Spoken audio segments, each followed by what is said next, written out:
So I have some ingredients I need to use up. So we're gonna make a sandwich with it. Bread that I need to use, some arugula, leftover steak, these peppers. So we're gonna make a steak sandwich. And I have some onions already sauteing on the stove. I already put some butter in here, so we're just gonna add a little oil. We're gonna add our leftover steak and pepper.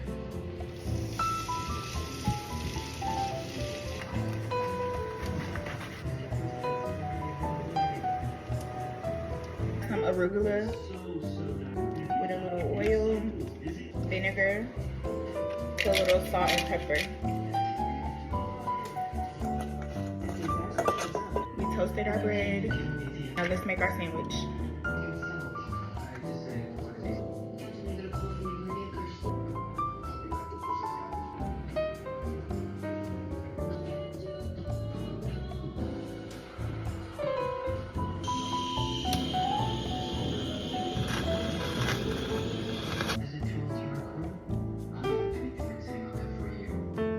Some lemon pepper on top of my onions.